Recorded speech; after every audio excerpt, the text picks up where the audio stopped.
Part 1. When Mark and Jane arrived in Edinburgh, they discovered that Mark had left his camera on the train.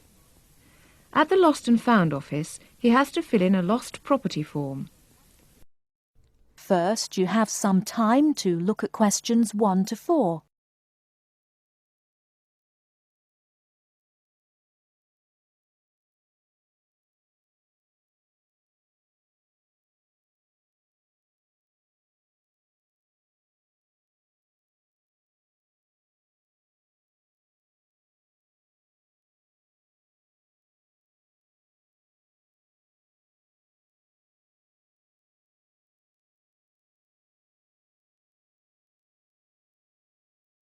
Good evening, sir.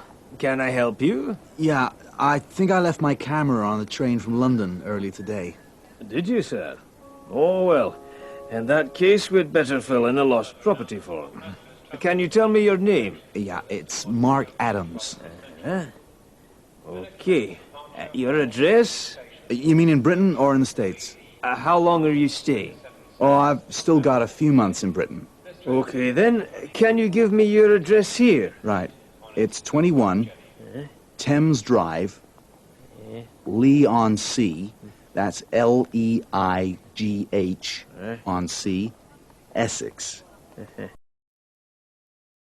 Before you hear the rest of the conversation, you have some time to look at questions 5 to 10.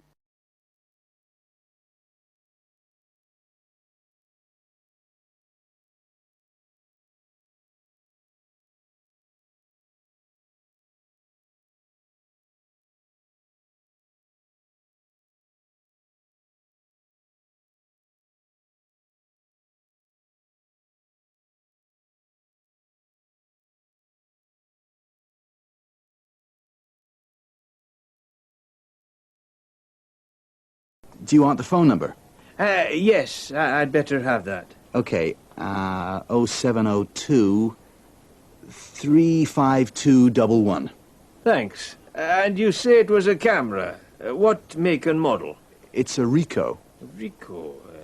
How do you spell that? Ricoh. Okay, got that. Now, you say it was the London train. What time did it arrive in Edinburgh? At 4:55 this afternoon. Exactly on time. Well then, if we find it, sir, shall we phone you? No, I think I'll drop in the day after tomorrow to check up. Right you are, sir. We'll do our best. That is the end of Part 1. You now have half a minute to check your answers.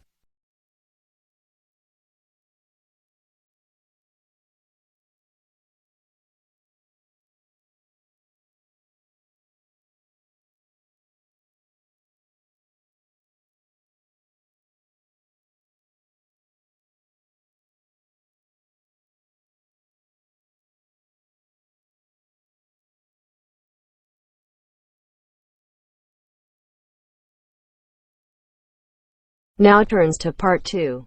Part 2. You are going to hear a speech from the director of the museum talking about the annual competition. First, you have some time to look at questions 11 to 15.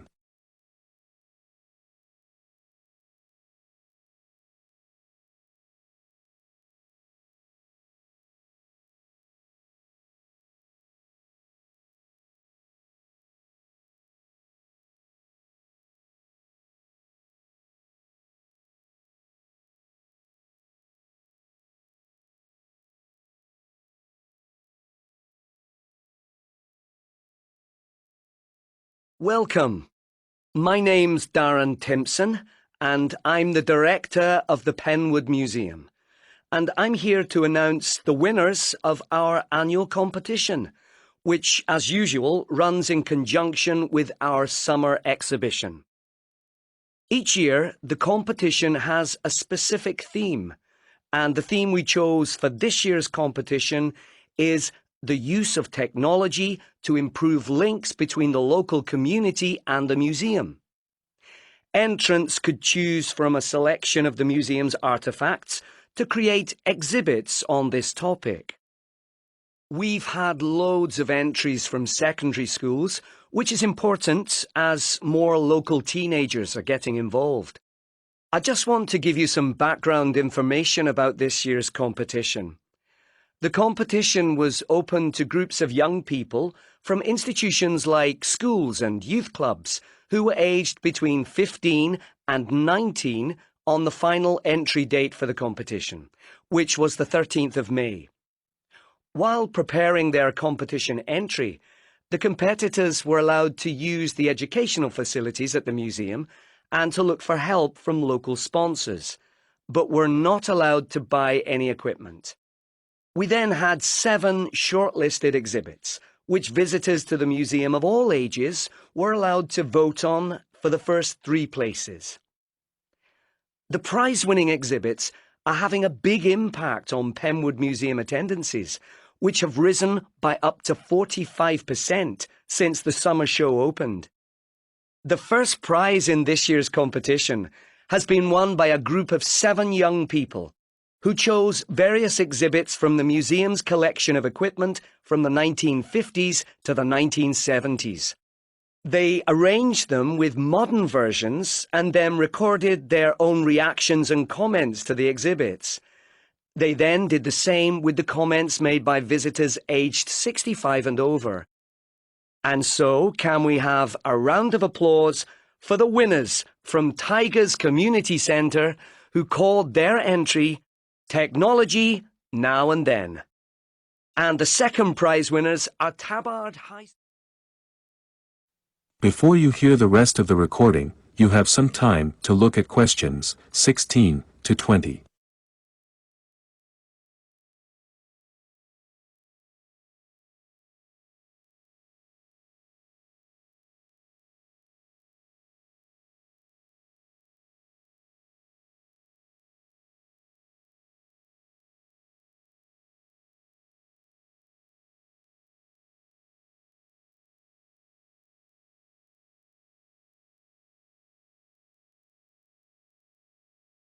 Before we have some refreshments, I'd like to draw your attention to some of the video commentaries on the winning exhibit, which have been left by members of the public and which are very moving, and some very funny.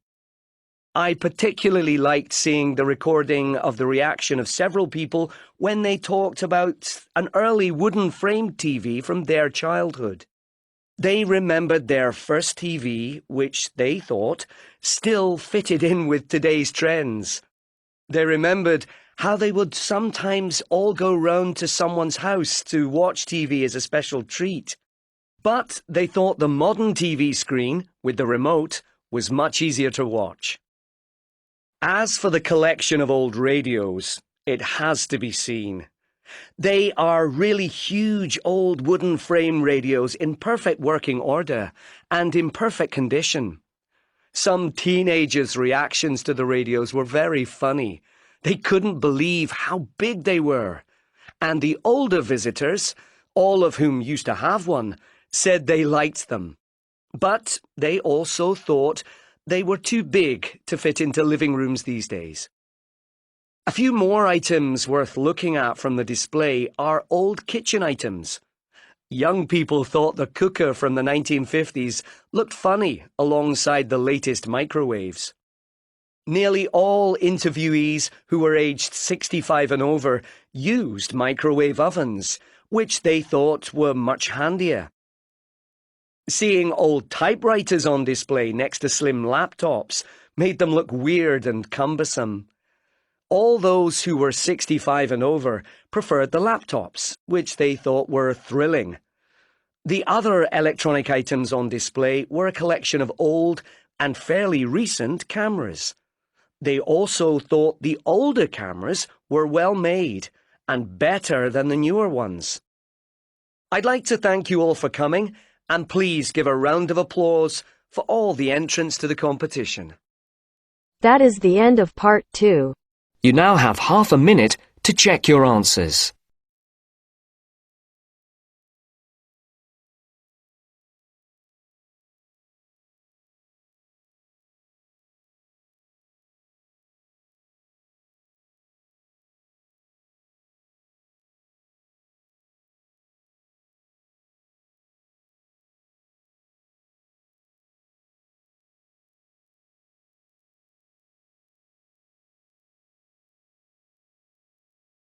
Now turns to Part 3.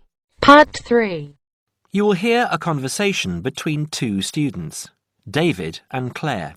First, you have some time to look at questions 21 to 24.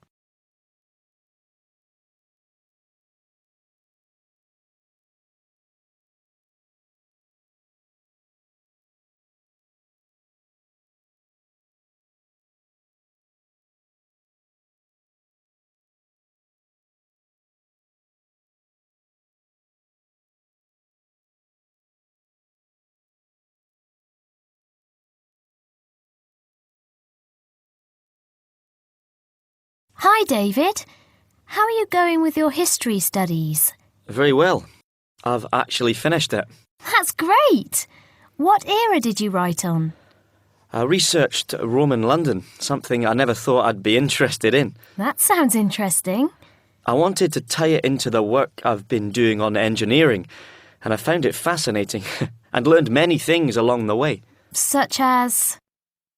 Well, although there were prehistoric settlements throughout the vast area now called London, strangely enough, no evidence has yet been found for any such community at the northern end of London Bridge, where the present city grew up.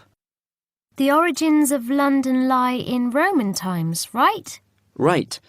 When the Romans invaded Britain in 43 AD, they moved north from the Kentish coast and traversed the Thames in the London region, clashing with the local tribesmen just to the north. It has been suggested that the soldiers crossed the river at Lambeth, but it was further downstream that they built a permanent wooden bridge, just east of the present London Bridge, in more settled times some 7 years later. As a focal point of the Roman road system, it was the bridge which attracted settlers and led to London's inevitable growth. So, London Bridge has been there for hundreds of years? Yes, and though the regularity of London's original street grid may indicate that the initial inhabitants were the military, trade and commerce soon followed. The London Thames was deep and still within the tidal zone, an ideal place for the berthing of ships. What other industry did they have? Well, as the area was also well drained and low-lying, it was geologically suitable for brick-making. There was soon a flourishing city called Londinium in the area where the monument now stands. Londinium? That's Latin. That's what I thought too, but the name itself is Celtic, not Latin, and may originally have referred merely to a previous farmstead on the site. Before you hear the rest of the talk, you have some time to look at questions 25 to 30.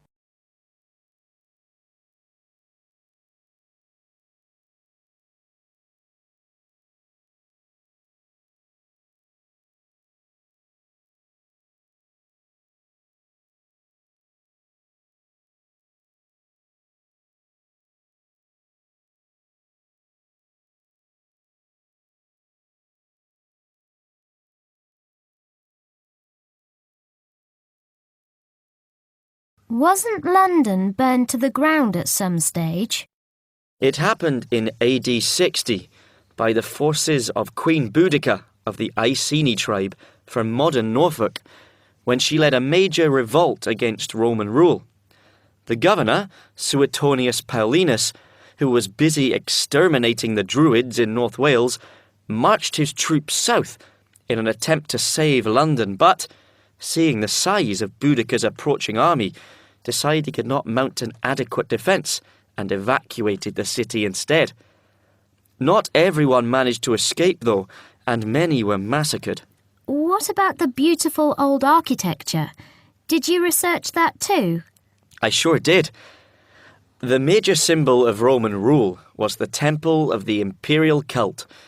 Emperor worship was administered by the Provincial Council, whose headquarters appear to have been in London by AD 100. A member of its staff, named Anancletus, buried his wife on Ludgate Hill around this time. Pagan worship flourished within the cosmopolitan city. A temple to the mysterious Eastern god Mithras was found at Bucklersbury House and is displayed nearby. I quite like St. Paul's. Traditionally, St Paul's Cathedral stands on the site of a temple of Diana.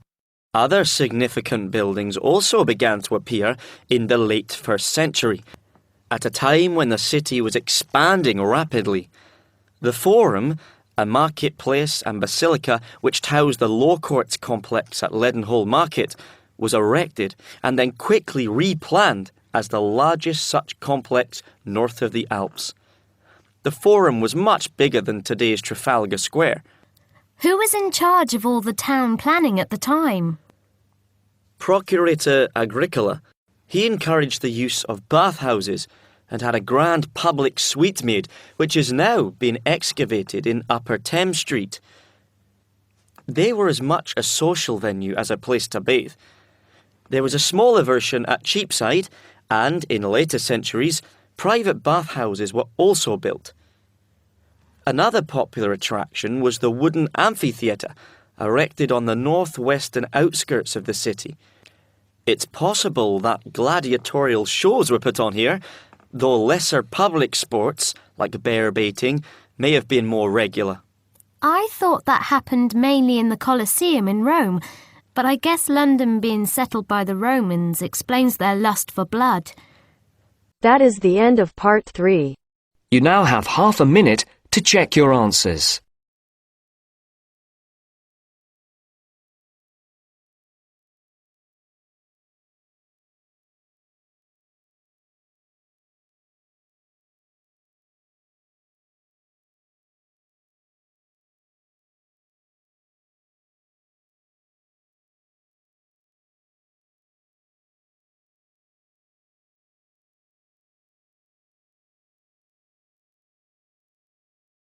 Now turns to part 4. Part 4. You are going to hear a part of a lecture about history of money. First, you have some time to look at questions 31 to 40.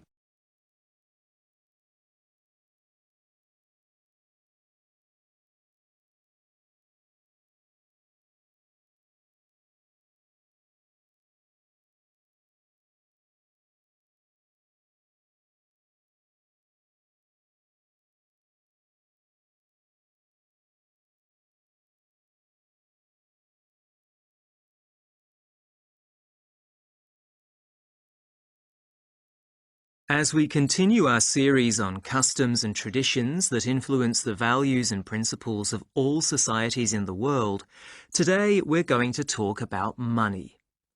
It is easy to think of money as just an economic tool in the world of finance, but it also has a social and psychological dimension.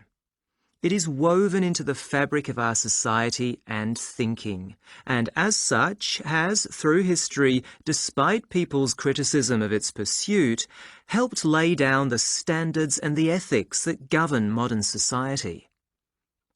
First of all, to look at the history of money, we need to ask ourselves what money is.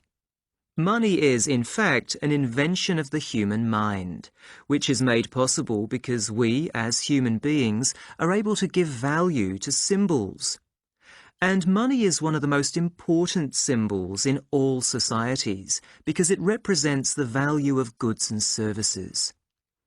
If we accept any object as money, say a gold coin or a digital bank account balance, both the user and the wider community have to agree to this.